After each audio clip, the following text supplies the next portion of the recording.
This is Kevin Altieri, director of Batman the Animated Series, This is best friend of the show, Monica Cabina, artist and colorist on Batman The Adventures Continue, and this is the DCAU Review. hosted by Cal and Liam, streaming at dcaureview.com and on your favorite podcast app. Welcome, everybody, to another bonus episode of the DCAU Review. I am Cal, one of your hosts. Joining me in just a moment will be my good friend and good brother, the man that runs our social media accounts, Liam.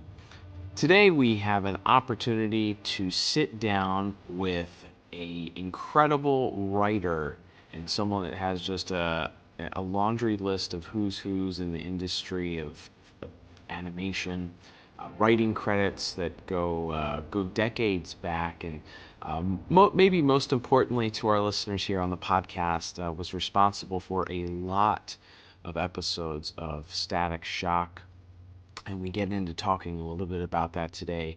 Mr. Len Uhley will be joining us, and Len also worked on an episode of Justice League as well, a pretty memorable one. We get into talking a little bit about that as well. We talk about his career, how he got started in the television business, how that moved from live action sitcoms into his work on animation, and then from there we kind of branch off and talk about all things his career. We talk a little bit about his work on X-Men the animated series. We talk about some other smaller projects that he did on animation in the 80s, and then ultimately how he ended up working on the Static Shock show.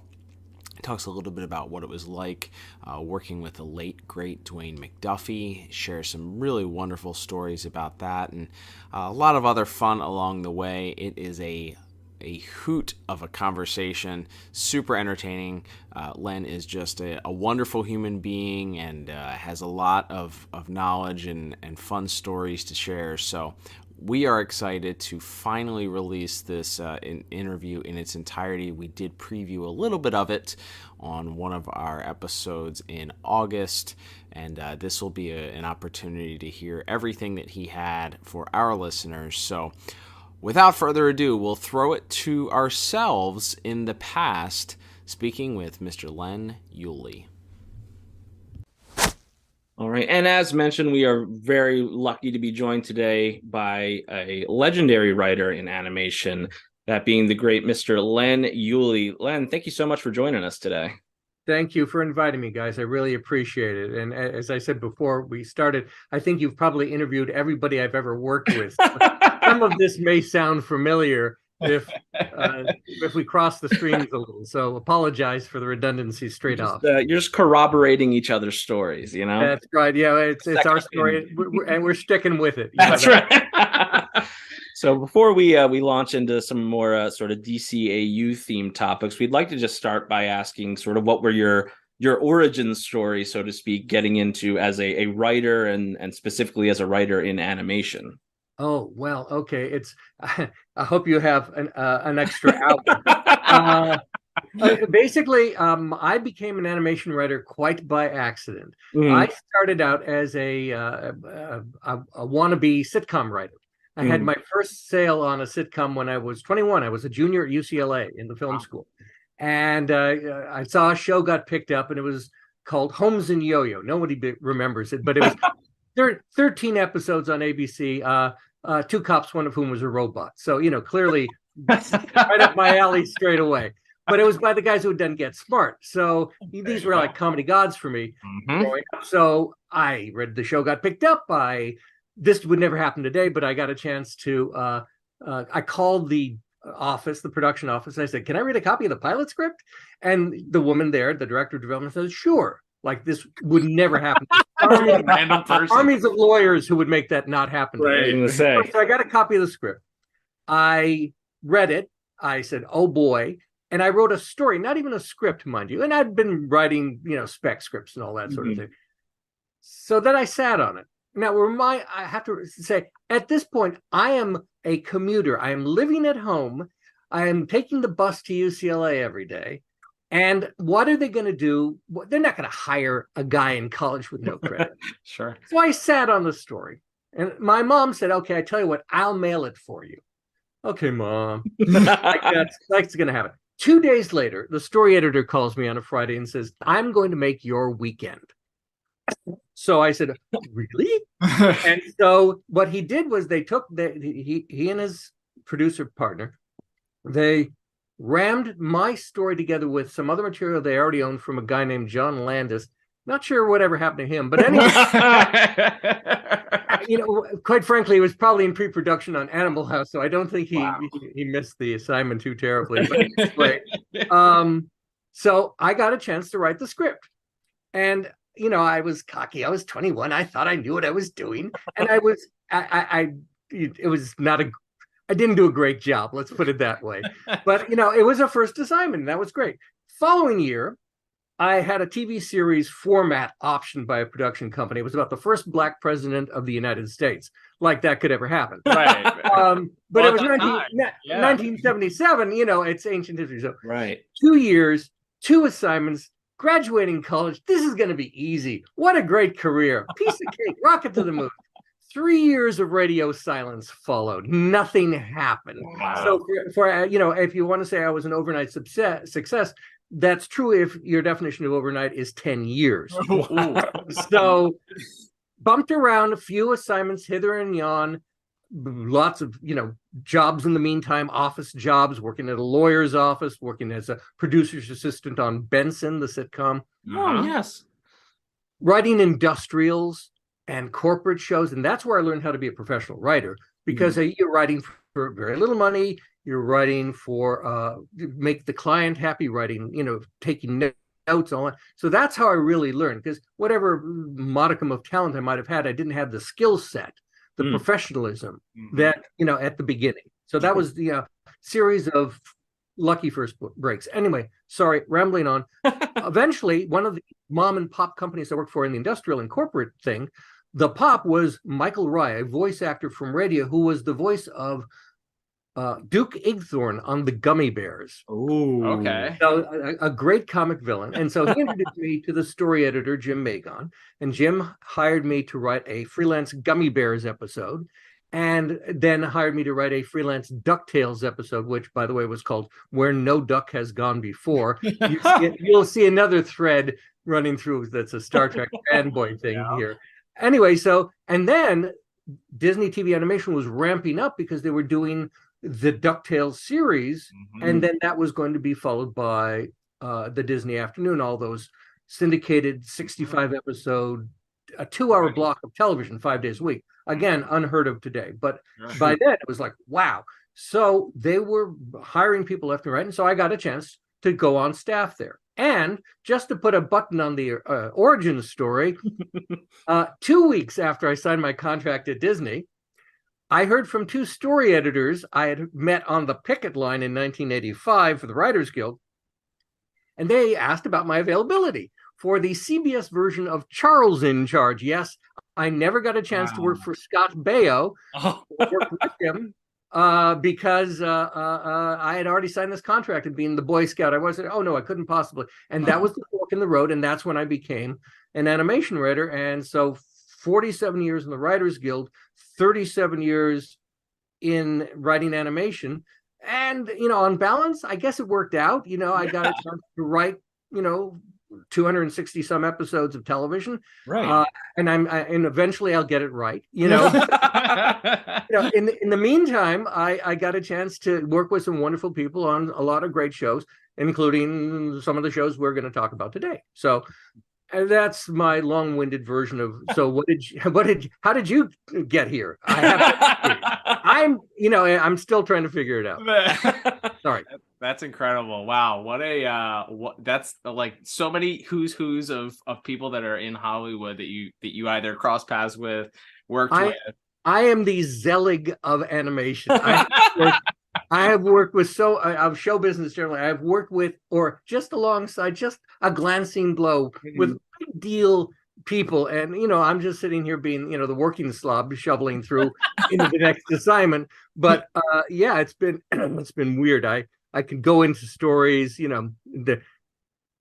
Had I grown up in, say, Detroit, Mm-hmm.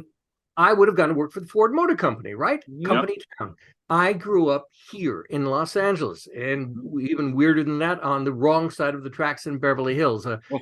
After the parents' divorce, we struggled to stay there, but Mom wanted to have us in good schools anyway.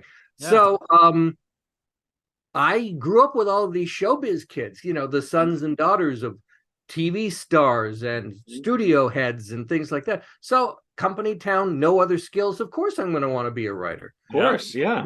The first episode, the first script I wrote was in 6th grade. It was a Star Trek script. I already had the pointy ears, so I could do that. And so I've been doing I wrote plays, musicals in high school and student films, and like probably most of the people you've talked with, it seemed like the thing that what other choice did I have? Sure. Yeah, absolutely. Anyway, so there you go. That's great. My sad tale. No, whenever the book comes out, we'll be the first one to buy it, because that sounds like it'll be a coloring book, but all right. Well, jumping off of that, let's fast forward. The reason why we're having you on the show here, just even though that's an incredibly fascinating story, spoiler alert, we're a DC Animated Universe podcast. So we're here about your work about the DC Animated Universe. And of course, the majority of which came from your work on Static Shock. So can you tell us a little bit about how did you get started on that project? Fast forward a little bit from where we left off in your origin story to getting assigned to that, and then the work that you did specifically. We're going to talk a little bit about the shebang episodes today, but yeah, how did you get involved with Static Shock, and in your experience, especially for what that show was at the time, I think culturally what it means even today. Yes. What's it like having worked on that episode or that show, and how did you get there? Well, have to roll back to when I was at Disney for 5.5 years. One of the people I worked with there was Alan Burnett. Never heard of it. Let me explain. Alan is as you well know, he's the undersung hero of the DC Animated Universe. Yes. He's a tremendously nice fellow and an extraordinarily good writer and a terrific showrunner.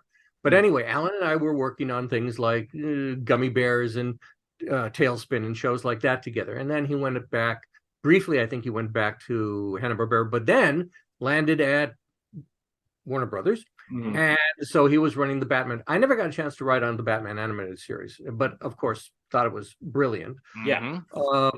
But anyway, so eventually when I was no longer at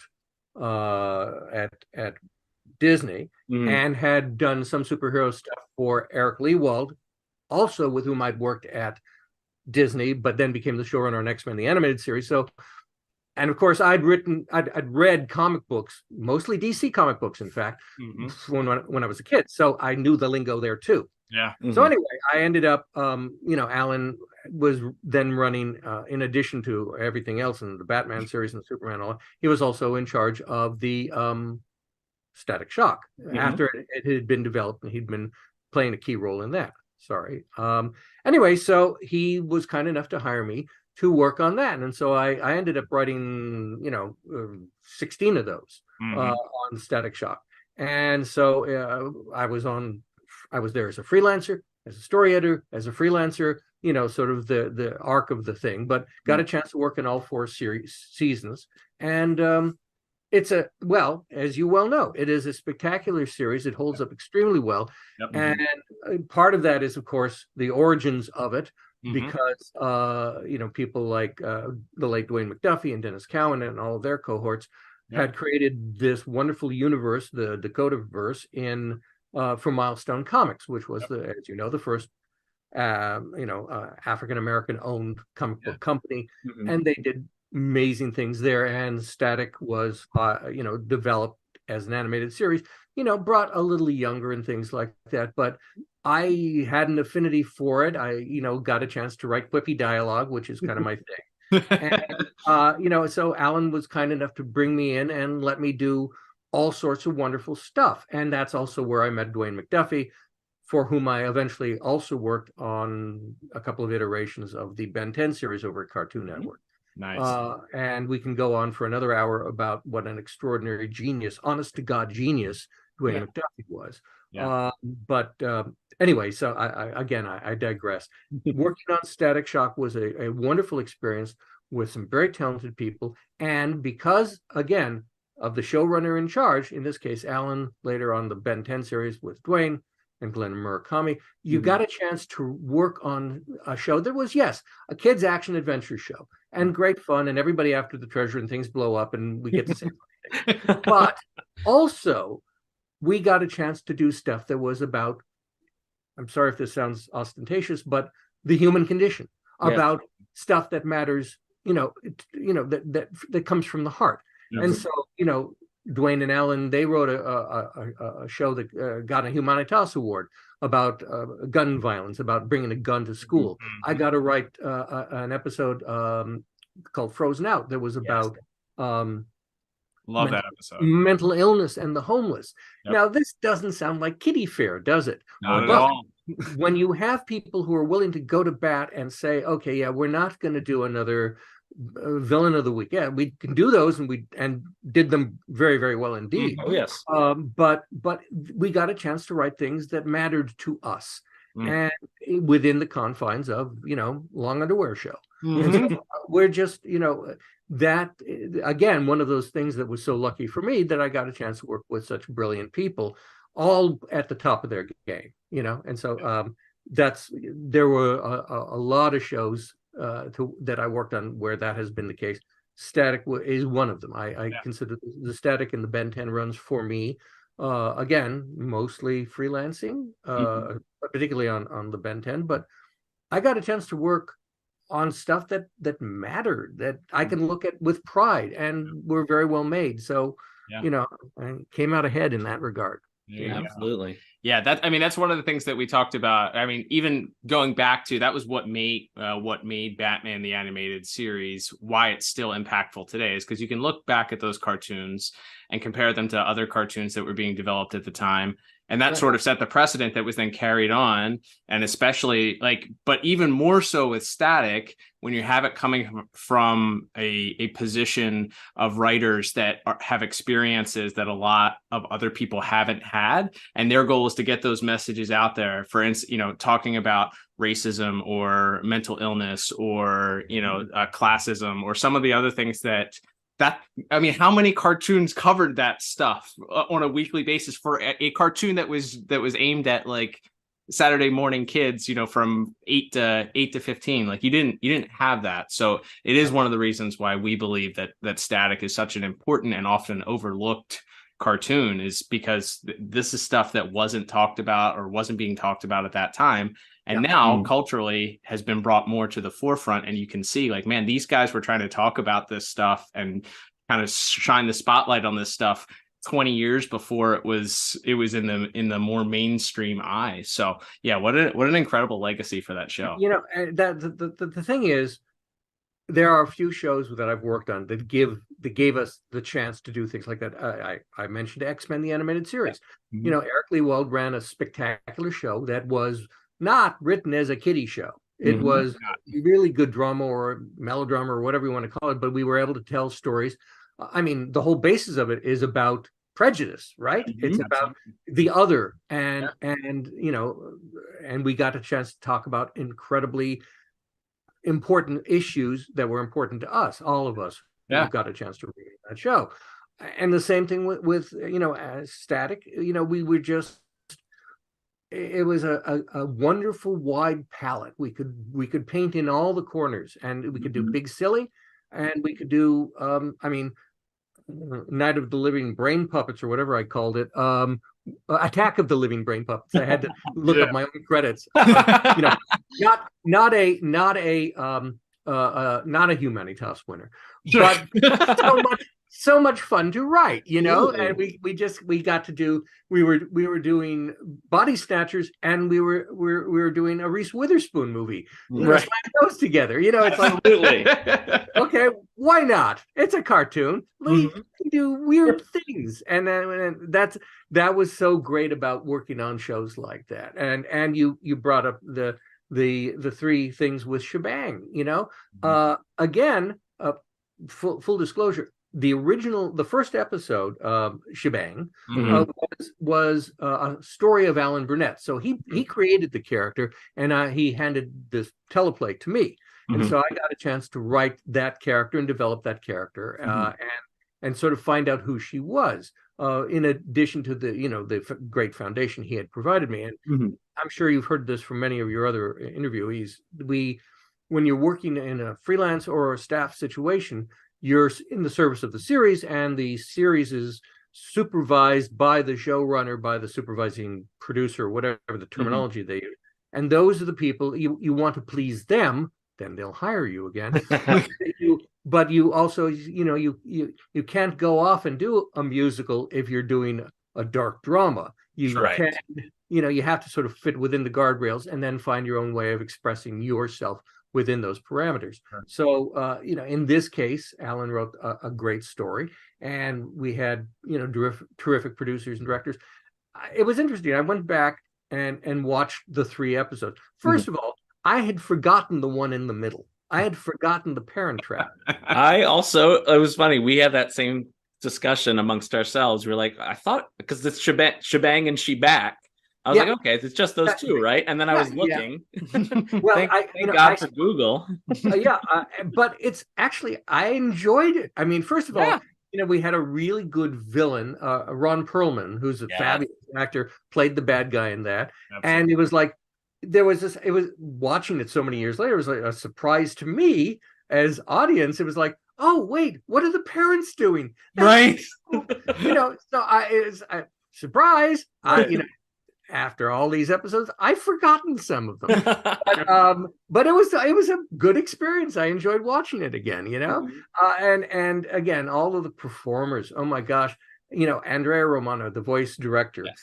She would cast people you would never think would even do a cartoon, but she had this phrase, "Come and play with us," and then she'd get all these incredible people to do a cartoon episode. And so that was the case, and I got a chance to work with her on several series at various studios.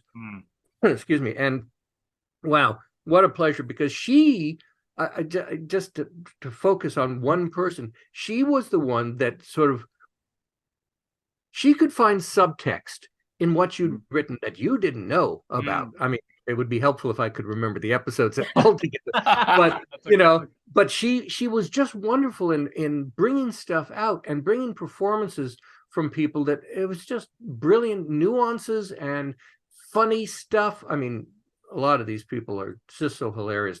There's nothing for a cartoon writer.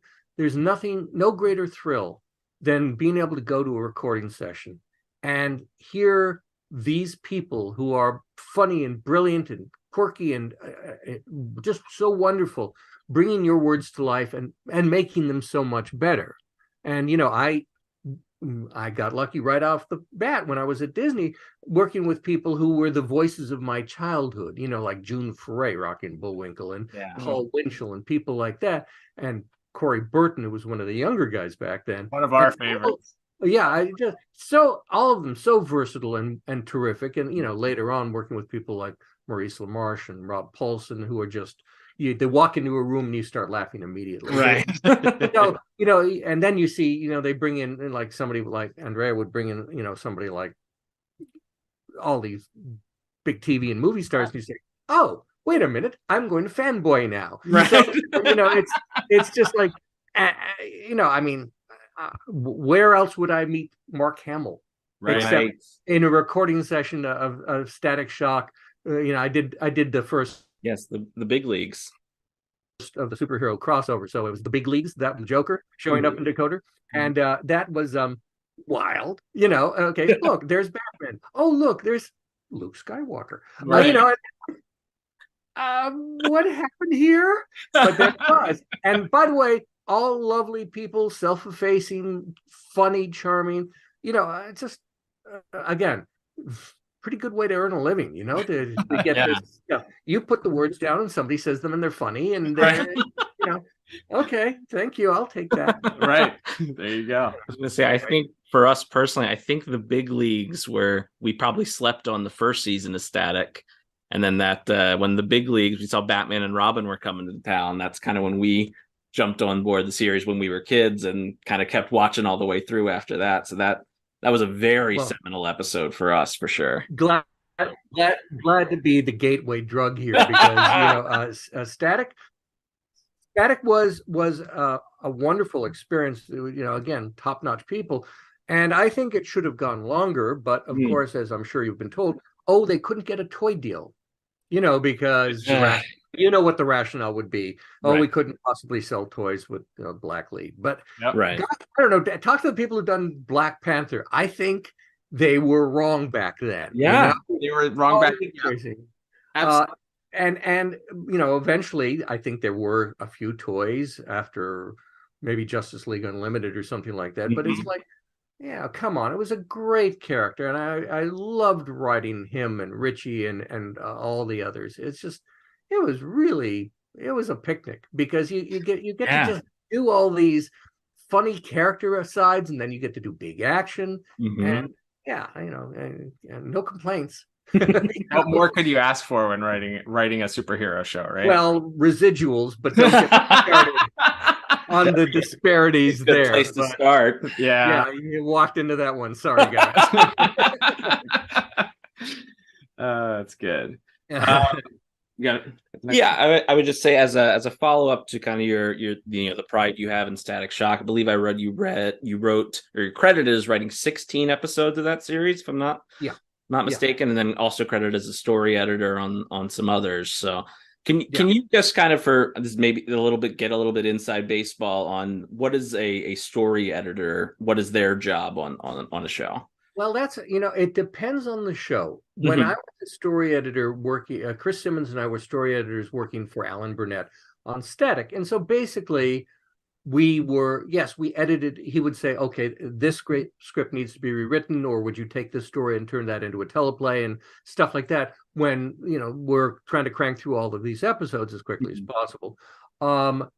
Sometimes, and so basically we're kind of being staff writers and staff rewriters and things like that. However, in animation, because the sort of job titles are much more limited than in live action, you can see all the other credits that people have on a Situation 20, for example. But here, sometimes a story editor can be the showrunner.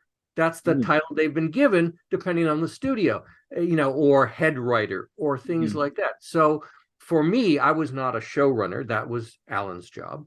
But I was able to sort of be, useful. That's I mean, for anybody who's writing a freelance episode or writing on staff, you're feeding the machine. You're trying to be helpful to the guy who's your boss, or gal who's your boss, because at the end of the day, especially if you're a freelancer, to turn in a script that makes your story editor have to spend his or her weekend rewriting you, that's not a friendly thing to do. You're not going to be asked back. A story editor I used to work for named Stan Berkowitz, he said, I want to find the people who will make my life easier. And so that's exactly right. Your job as a writer is to be useful, to be the utility infielder, to be the guy or gal who can say, okay, you want a happy funny, you want a sad sorry, whatever it is, I'll do those things for you, and then you can do your magic, and then we record the show, and a year later you get an episode. So very insightful. I love that. Yeah, sorry, I don't want to get too much in the weeds, but that's what we do here. I said that's one of the things that's one of the things we're always excited when we get someone who worked on these shows, especially in different facets of it, whether it's writing, directing, storyboarding, whatever. We love majority of my career has been as a freelancer. Yes, I was on staff at Disney for 5.5 years. I was on staff in one form or another at Warner's for a year and a half, things like that, a couple of other things, but most of the time it's just been put me in, coach. You've got work, you've got a show, how many of these can I do for you? That kind of thing. Because as you also know, as I hinted at with the lack of residuals, writing in animation is not as well compensated as writing in live action. So you have to be a volume business. You have to write as many as you can. If you've got a rhythm going and you've got a couple of people who are willing to hire you, you kind of got to checkerboard it to make your nut. to pay your mortgage, to whatever, to put your kid through school. These are things that are different in live action, where and we're on strike right now at the Writers Guild. Absolutely. But they're on strike because the studios would love to have, especially now in the streaming model, they would like to impose the business model that I have worked under my entire animation career: small or non-existent writing rooms, suppressed wages, no residuals. And they'd like to impose that on all the shows that you watch, that you love, on the streamers and the networks. Network television, it ain't what it used to be. There were people who were making millions of dollars, who had great, they could afford 2 houses and 3 divorces, that kind of thing. But but today there are people on award-winning shows on the streamers, particularly, the 6-8 episode shows, and they have to take a second job because, like a real world job, because they get to write for 6 or 8 episodes on a series. They're on staff for a much truncated period of time, and then there's no work for a year. You don't go from show to show to show. And it's not right. It's making it impossible to be a writer in the current business environment. So that's why the Writers Guild is on strike. And I have now immediately dated this recording for you. So a year from now, when people watch this, they'll say, "What strike?" Well, I was going to say, sorry about that. The strike might be over by the time our listeners hear this, but I'm going to guess the issues you raised will not be settled. They are significant. They are industry changing. But I won't continue on my soapbox. We can talk about all the politics in the cartoons. That's right. Hey, they go hand in hand if you watch closely, especially with the DCAU. There's a lot of commentary. I would say it's funny you mentioned X-Men. It's like, oh yeah, we hate comics that are political in nature. We hate superhero stories that have that talk about, racism or sexism or bigotry, Have you never read the comic books? Right, exactly. What is wrong with you people? I remember there was about a month ago, I think, or maybe 2 months ago on Twitter that people were talking about this and complaining. And regardless of where you are politically on the spectrum, all I had to do was go back to the 1940s and pull up all these examples of comic books of them promoting buying war bonds, doing this. Like, it has been whatever political happenings have been happening or societal happenings have been happening. Comic books have always been a part of that conversation. It is not limited to 2023. Right. And if you think of all the people who created the superheroes that we all know and love, I mean, it's the immigrant experience. Yes. It's, let's punch Nazis, and that's where all these guys came from. This Kirby's and Simons and the Siegels and Schusters and all those people came from the mindset that we're lucky to be here. We love our country. And by the way, let's punch some Nazis. Right. And, it's just, and truth, justice, and the American way really was real and heartfelt. It was not cynical. Absolutely. That's the origin of the guys in the long underwear and the cape. That's what this is all about. We're fighting injustice. Absolutely. We're fighting for a better world. Absolutely. On X-Men, I'm sorry, this is not on topic for you guys. That's but, okay. The first episode I wrote was the introduction of Iceman. Mm-hmm. Really, what it was a story about a dysfunctional surrogate father-son relationship. Mm-hmm. The next 2 episodes I wrote were using the character Nightcrawler, whom you see over my shoulder. Over your shoulder, yeah. And that's the first time in mainstream animation that issues of faith were discussed, particularly in the first episode. Yeah. And then the other episode, Bloodlines, was about the dysfunctional relationship between Kurt Wagner, Nightcrawler, and his mom, who's Mystique and not Parent of the Year, okay? And so, it's just like, again, I got lucky. I worked for people who said, yeah, go with this, run with this, do something that speaks to you, because that's the dirty little secret. We all are writing for ourselves. Yeah. We're writing it's a weird mentality. Writers have profoundly low self-esteem, and yet we think we have something that everybody has to hear about. You guys should know what I think about X, Y, and Z. It's just what a strange way to earn a living. Okay. And yet here we are talking about where would we be without it? Yeah. Yeah. Well, we'd be reading more books, but anyway. Where would the fun be in that? I don't know. You mentioned working with the late great Dwayne McDuffie. So a criminally underrated, and I don't think he's gotten his flowers, so to speak. Even today, even as people are beginning to discover just what the impact he had on not only the comic book industry, but certainly the cartoon industry, his writing in the seasons of Justice League Unlimited that we've covered some of the episodes and obviously watched when we were growing up. Just to this day, thinking about, again, this idea of these episodes being written during the Bush administration and talking about, like, government oversight and where the government's, where the government's line is drawn versus, the betterment of the world versus the country. There's so many deep things. Interventionism and who holds the most powerful accountable and things like that. Just incredible topics. Again, we're talking about things that you wouldn't necessarily expect to be covered in a Saturday morning cartoon. But do you have any anecdotes, anything that you remember specifically working with him, whether it be on Static or Ben 10, that you can just point to and go like, man, this is a great story for example of what an incredible human this guy was? Well, all right, you see, this is the part where I start crying, so that's going to be really nice. I did not. Dwayne was early on Static Shock. Dwayne was he wasn't involved with Static that much. He wrote episodes, but he was not involved in the running of the show. But in fact, he may have even. But when I just started, I think he had just moved from, or was going to move from, Florida and came here, and right out of the gate, this guy moved up so quickly because of the extraordinary intelligence and talent that he had. People use the word genius in a cavalier manner in the entertainment industry. Oh, he's a genius because he wrote this show or whatever. Dwayne was an actual genius. I mean, he went to college when he was 14 or something. Then he went back to high school to have a normal childhood. And then he went back to college and got 2 degrees. He would read a book a night. He would write a script faster than anybody, and it was better than anybody else could do. I learned a whole lot about writing when I worked for him on Ben 10.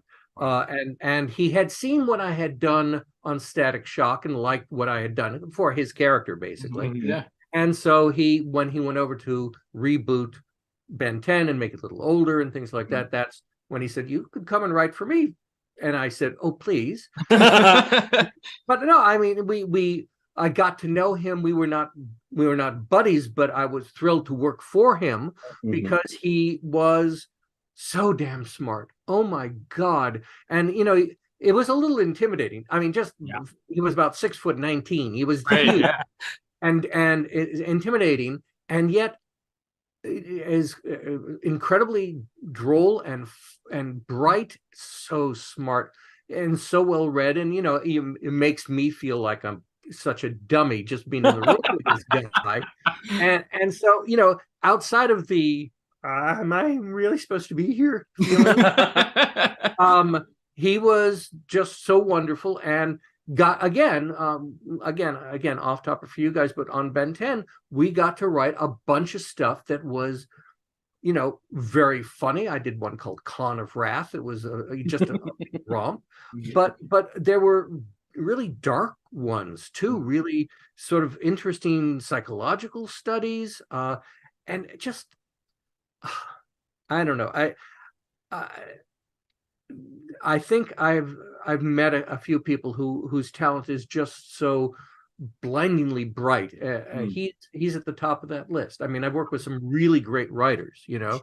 But there was just something astonishing about him, and the fact that he did so much in such a short period of time. That's perhaps the greatest tragedy of his premature demise, because he had so much more to give.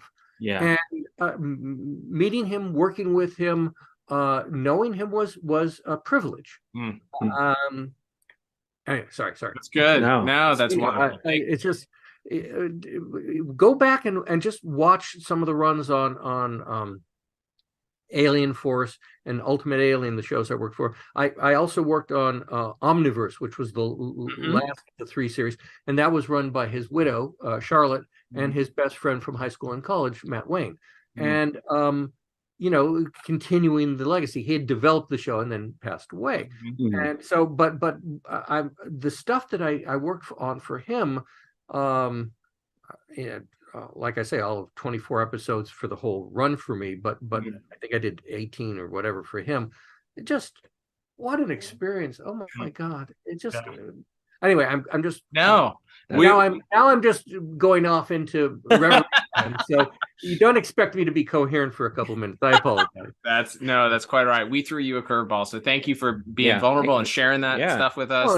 No, it was just what a remarkable individual, and everybody who worked with him was enriched by the experience of doing so, and some became great friends of his. Eugene's son, I think he was one of the people who introduced Charlotte to Dwayne, and so wow. There are a lot of really just wonderful, great writers, but lovely people who were part of that whole period in life. So anyway, sorry. No, I think that, I mean, if anything about Mr. McDuffie's legacy is that I don't think that I've ever read or heard somebody in an interview say any cross thing about him. If anything, it's always been what an incredible human being first, and then talk about who he was, just what a brilliant person he was. So it's not surprising to hear that he was just, from your perspective. He also had the courage of his convictions, and he did not suffer fools gladly. And if there was some executive who, was going to give notes that were not based in anything except personal opinion, I don't think he much cared for getting those notes, because the thing about him was he was always right. Right. He could tell a story better than anybody. So, and again, this is the thing with people like Alan and people like Dwayne. If you hit a roadblock, in about 10 seconds, they would say, "Oh no, here's what you do," and it would always be right. Wow. Alan could walk into people running around with their hair on fire, in a meeting or a production meeting or something like that, and he said, here's the solution, and he'd tell them, and everybody would calm down. This sort of Zen master would do. And with Dwayne, it was just like, okay, I'm going to listen to you now, and and it would all be resolved, and then you'd go home and you'd do it, and you'd say, "Oh gosh, that is a good idea." So, it was just that for the stumble bums like me, who are just glad to be there. That makes our job easier, because you just say, "Okay, now I know what to do because I listened to this guy." Right. Anyway, you're like, it's like performing the trapeze act, but you have a net there to catch you. That's good. An extraordinarily talented net. Yes. Boy, that's a weird analogy. Maybe that doesn't hold up exactly, but no, whatever. We know where we're going for there. It's just we'll workshop that one. Yeah, absolutely. Get back to us. But so kind of wrapping up, we've already, I think, touched on a few, but outside of, say, Static, you've mentioned Ben 10, you mentioned X-Men, some of your work at Disney. What are kind of the projects that you've worked on over the years that you see as the ones you're most proud of? Well, starting out on things like DuckTales and Tailspin and Darkwing, things like that, that's a pretty good way to get your feet wet. Absolutely. And then, and Winnie the Pooh and all the other things. X-Men, the animated series, was great because when I was done at Disney, when I didn't renew my contract, Eric Lewald had already gone over and he was running this show. And so I had a soft landing in the superhero business and got a chance to sort of work between the funny animals and the people in long underwear and all that kind of stuff.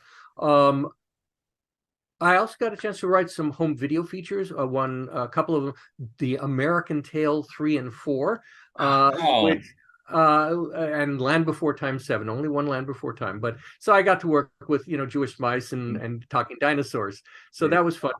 Recently, I've worked for a guy named Rob Hoagie, who's a fantastic showrunner, and he's done shows like Stillwater, which is on Apple Plus. Beautiful, gorgeous preschool show, just just spectacular and so different than anything else we do, because it's all about mindfulness, and it dials down the kids instead of amping them up, Right. He also, a few years ago, he did a redo of Thunderbirds Are Go, which was a puppet show back in the 60s from the Brits, but it was redone with Peter Jackson's company did the special effects, and it was practical effects and CG characters, and it is absolutely beautiful also, and fun.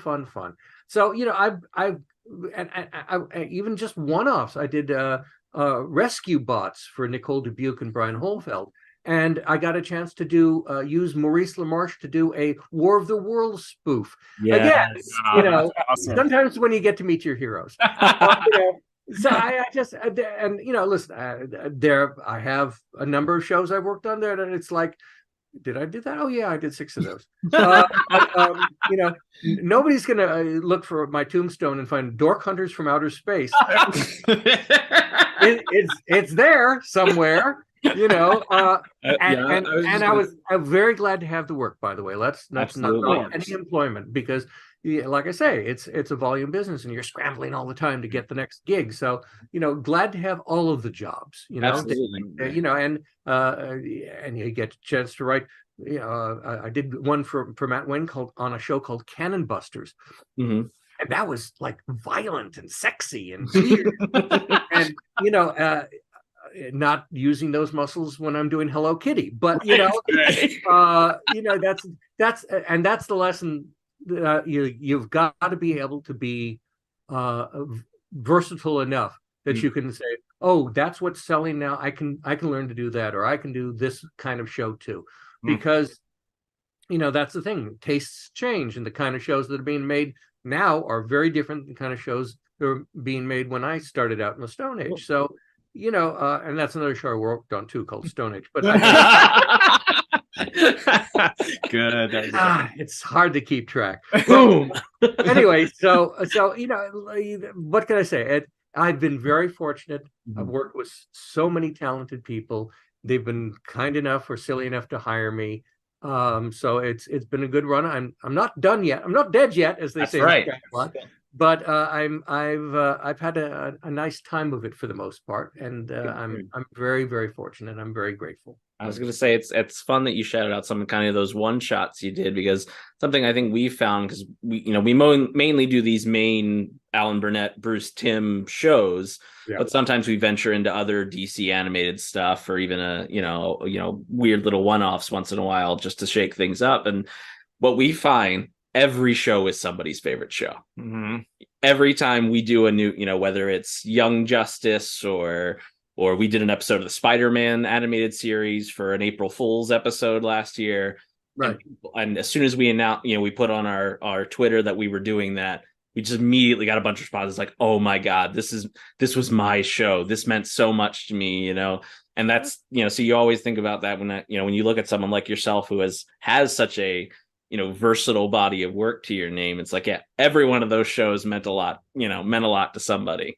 Well, yeah. And Greg Weisman, between Gargoyles and the Young Justice and the Teen, all those very, very powerful, impactful shows that people adore, that there's fan followings. That's the thing that people like myself, we go to these conventions, not as much now, but we do. And we hear the common phrase is, you made my childhood. Well, to us, it's like, well, that was my day job. but then we hear how much these shows mean, and that really, it takes our breath away. It's humbling, because all of a sudden we understand that it wasn't just, aren't we clever? We have no other skills. We're going to be writers. But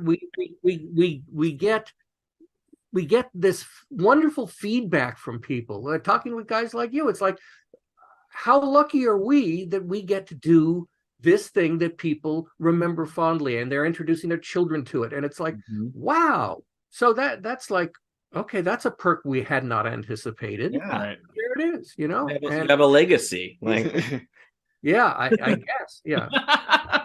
I mean, like I say, residuals would be nice too. Right, but that would be much better. Yeah, a legacy and an annuity. But You But can't, don't get me started. Can't cash in good thoughts in No, but the affection is it's a different kind of remuneration. It really is kind of wonderful because I mean we hear how much people loved it and how it was part of their childhood, and it was in some cases how it got them through their childhood. Yeah. Whoa. Absolutely. I mean, gosh, we were just doing jokes, man. You Right. know, and yet here we are, and thank you is basically it. It's just anyway, it's a whole it's a lot of fun, and it's also quite moving. Yeah. You know? Absolutely. Yeah. So I think now if we could just kind of touch on the shebang episodes with a little bit more. Of course, yeah. Well, like I say, the first one based on a story from Alan, and that was great. And got a chance to establish the tension between Shanice and Virgil. And the second one, I think the tension ramped up a little. He got kind of pissed at her in the midst of that because she was sort of being cocky, and that was covering up her fear. Yes. And then we did she back, excuse me, and that brought in the other great character I got to work on that I created with Alan's guidance was Madeline Spaulding. That's right. Who was our election, our Reese Witherspoon character, and with superpowers, because what were we doing? But you know, that was a lot of fun because we got to see, you know, two very strong female characters, one psychotic, you know, and again, what an opportunity to write such fun characters, work with great actors. You know, how can I go wrong? We were just, it was so much fun to work on those shows. And again, thank you for reminding me. Yes. I've written one of them, but you know, I guess I should drink more coffee. I should learn to drink coffee. I don't drink coffee. I'm going to find out how. But yeah, it's been dandy. I will again digress back to one of the shows you mentioned, which Justice League. I did get a chance to write that sort of. I wrote 1.5 parts of Metamorphosis, and you know, with Tom Sizemore, who's gone now, in that role. But what was so fun about that was because I'd read the Metamorpho comics growing up, and so. You know, the people involved, it was directed, I think those were directed by Dan Reba, who's a terrific director. They had they really did great on the models because that really looked like the comic books. Yes. And so, you know, and the late Earl Bowen, I believe, was the voice of Simon Stagg. And what a creepy, horrible person he was, who had an unusual affection for his daughter. Yes. Where we come, I was going to say, it's not even subtext, it's just text in that story. Sound like any former presidents we know? Sorry, guys, I just lost half your audience. You know, we talk about it. We call them retroactive Easter eggs when we see things that happened at a time period where things haven't actually happened yet, but then we look back at them now and we go like, everybody's alluding to that. Everybody gives the Simpsons credit for being. The Simpsons, of course, does that brilliantly. But I'll say there's a lot in these shows we review too that. Well, I mean, that's an army of really smart writers too, but and they get residuals. I'm sorry, I keep coming back to this. It's important. This is not going to go over well with anything. There goes the rest of my career. Get out of here. No, but those episodes. I mean, the 1.5 episodes that you were responsible for, and the teleplay on the second part was written by Dwayne McDuffie, because I guess there was a time crunch or something. I don't remember the details now, but it was like, okay, I'm working on mine, and he has to pick up and do the other thing. And of course, you know, happy to have Dwayne write anything. You know? So you know that I benefited from his talent there on the tail end of my time on my brief time on Justice, which was a brilliant show. That's awesome. Yeah, and I think it all comes back to what we've been talking about there, especially when you mentioned the superhero shows and being able to tell, you know, interesting character stories in the midst of the explosions and the tights and everything. You brought it up with the shebang episodes. It's like that first one, it starts out as this kind of really fun, light, like anything you can do, I can do better, battle of the sexes feel to it. And you think that's going to be the episode, but then it becomes like a spy espionage with this secret government facility that's, experimented on this poor girl. And she and her parents have been running for years. And she finally feels like she's found a place where she can show her true self to the world. But, they find her anyway. And her parents just trying to be the protectors, trying to be the, get a little fugitive action in there, like a fugitive story. Yeah. And that kind of being the through line for all of her appearances, of her looking for that sense of belonging, both with Virgil and Richie as character, as a superhero, but also, going through to the second and third episodes where she's trying to fit in at the high school. It's like, again, it's a show aimed for all ages, but for kids, it's like, going to a new school and you're like, everybody tells you just be yourself, and then you be yourself and people kind of pull back a little bit. Right. And then you go, well, what do I do now? And her dealing with that through a superhero lens, I think, is really fun and really accessible to anybody, but especially I think to, kids and teenagers who were in school at the time. You nailed it on the head. Thank you very much. I mean, it really is. I mean, we were all kids once. We all had this experience and continue to this day. Absolutely. In a work environment, right? Instead of being in your elementary school class. We all have those feelings, and that we get to express them. What a privilege that is. What an opportunity. And that it resonates for others makes these shows successes, to one degree or another. And I think Static was a success. It was really, I think, the highest rated show they had on, even in repeats. Yeah. It was really For sure won an Emmy too, didn't it? I've been nominated for 5 Emmys, never won an Emmy. But we were nominated twice on Static. I'm not sure. Maybe something on the art side got an Emmy, certainly well deserved. And of course the Humanitas Award that Alan and Dwayne shared. It was a top-notch show. Glad to be part of it, and I do look fondly back on those times. Yeah, maybe my last question as far as that, as a writer, once you've turned the script in, are you able to be involved with, like, when the director and the storyboard artists are working on it? Are you involved at all, are you speaking with them about how you kind of envisioned a certain scene going as well, or do you leave that more to the masters to make their magic? Well, both. If you're a freelancer, no, you don't get a chance to do that.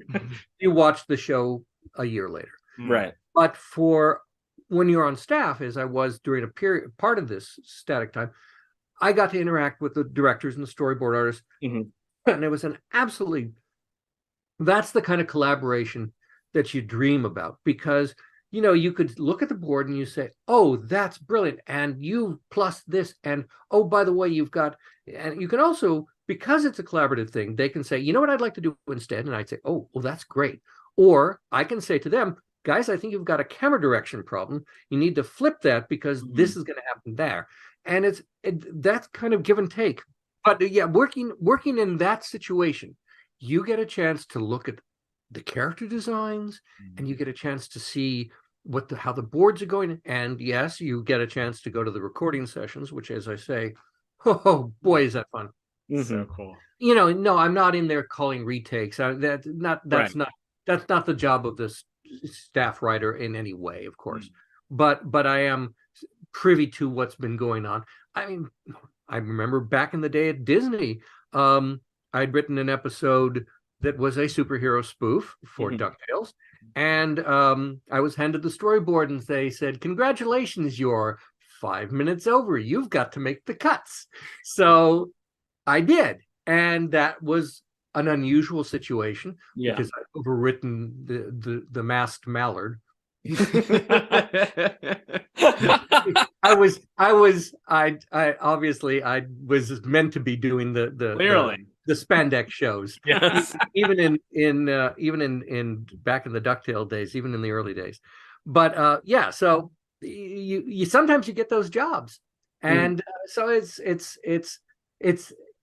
a teaching moment. And this is, what we all want to have. We want to have people who are all on the same team working on to the same goal. Right. And when you're a freelancer, that's simply not possible. But for those who are fortunate enough to be working, a staff situation, there's nothing better. It's just great. It really is. Len, thank you so much for taking all of this time with us. We can't believe that you donated over an hour worth of your time with us today. Thank you for being so generous with that. Thank you for inviting me. It's a pleasure to talk to you both, and thank you also for supporting all of these shows that were so important to all of us who got a chance to work on them. That was what a nice thing that you remember them well and have opinions about them. Yeah, and want to share what you feel about what we've done. Yeah, that's good. No, that's perfect. No, thank you for taking the time, and just as you said, since we are fans, thanks for all of the hard work that you put into making this show, the everything else that we haven't had the opportunity to appreciate, that, as we mentioned, is probably somebody else's favorite or they remember fondly out there. So thanks for all of your life's work, and we're excited to see what else you're doing. So feel free to let us know once the strike is over and hopefully conditions have improved. Please let us know if there's anything that we can share with the good people that you're working on that's coming out. We're happy to share that, because we love supporting people that have worked in the DCAU. It's the least we could do. Yeah, it's the least we could do as a thing. I do have a sitcom pilot that takes place in a struggling animation studio. Right, what you know. I'll say, where's the inspiration for that come from? Just completely out of whole cloth. Yeah. But whether or not that ever sees the light of day, who knows? But I'm told it's amusing. So there we go. Well, we'll cross our fingers and say some prayers. Knock on wood. When it's coming back on, we'll hopefully we can have you back on, and we can talk about it. And that would be fun, wouldn't it? Okay. Thank you, guys. Really, really appreciate it. Thank you. And I up to you. Do you want to share your social media handles and I'm plugs and all that? I'm at Len Uhley on Twitter. I don't really have I stalk on Instagram. I don't really post on Instagram. And no, my FaceTime is for me and my family. There you go. I should say my Facebook. FaceTime is definitely me and my family. Definitely for you and your family. I misspoke. Sorry, but yeah, no, you can. Mostly you'll see me posting on Twitter about running into personal heroes and fellow picketers on the picket line. I'm usually picketing at Amazon or Sony and next week there's an animation picket outside of the Walt Disney Studios. Well, there you go. Well, where else better to picket? I was gonna say it made sense at the time. Anyway, fighting the good fight, waiting for a fair deal, and thank you for your support. Absolutely. I'll just say personally, our dad was in the Teamsters Union for a very long time. Okay. And, he always said, unions aren't perfect, but they're the best shot you have at, getting any that the individual worker has at getting anything resembling a fair deal still. Absolutely. That gave us a good childhood. The fact that he had a job that was in the Teamsters Union afforded us a lot more that a lot of people weren't able to. So, okay, I'm going to give you a little tip. Sure. Look, Lindsay Doherty. She is local 399, the Teamsters out here in Los Angeles. She's the Teamsters who drive the trucks and other vehicles out here in the entertainment industry. She's a force of nature. She is fantastic. She has a Jimmy Hoffa tattoo on her arm. Yes. She is amazing. Just watch the speeches. Not for kiddies. Her language is a little coarse. Yeah. More than of course, but she is hilarious. There was a Writers Guild meeting a few weeks ago at the Shrine Auditorium, and I rode up in the elevator with him from the parking structure, and it was like, ooh, she's intimidating just standing here. And she is articulate and persuasive. Check it out. Your Teamster blood will just bubble with excitement about her. She's great, and standing side by side with the writers, as are all of the other unions, the IATSE, including the Animation Guild, the people who do covered the shows that we've discussed. Mhm. They're standing with it. There's been periods of animosity between the two, but we're all united because the giant multinational corporations, well, they don't have our best interests at heart. Let me put it to you. Mhm. So we all have to stick together. Absolutely. And, unions created the middle class. That's right. In Detroit and other places, unions, yes, not perfect, because you get 3 people in a room, you're going to have office politics.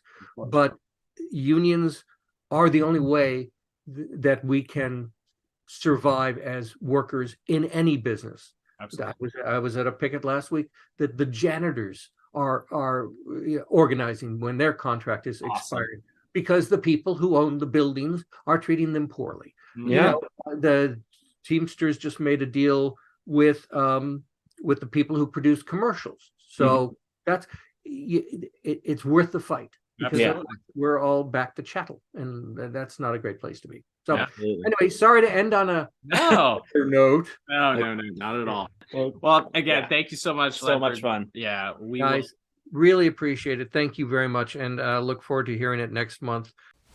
And a special thanks once again to Mr. Len Uhley for joining us on the podcast today. Man, what a wonderful opportunity to sit down with him and just hear his experience throughout the industry, his passion for the SAG-AFTRA strike that is currently occurring still. This interview was recorded a little over a month and a half ago, and we're still in the middle of that. So I love hearing his thoughts on that and his passion for why that strike matters to so many people in the industry. And we thank Mr. Len for his time, for his candidness, and his willing to share so many wonderful stories. We look forward to hopefully having him on again in the future, perhaps to talk about some additional static episodes. But it was awesome. If you didn't get the opportunity to listen to our Len Uhley Appreciation Month, check that out in the archives. We have 4 specific episodes, all penned by Mr. Uhley, all kind of intertwined and related, as you heard, talking specifically about the character Shebang.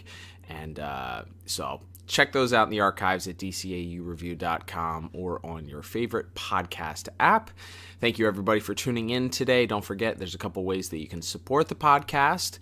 You can do so by following us on social media at DCAU Review. You can also, if you listen to us on a podcast app, and it allows you to leave a review, if you leave us a 5-star review, we would greatly appreciate that. You can also check out the show notes here, and there's a couple of links in the show notes on how to support us as well.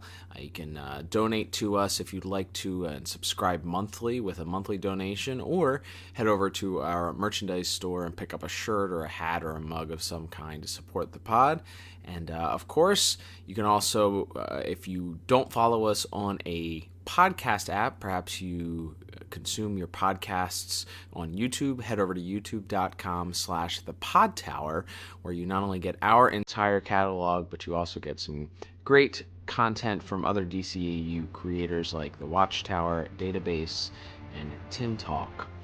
Don't forget, we will be continuing with our month of Justice League Unlimited reviews as we continue here in the month of September on our standard episodes.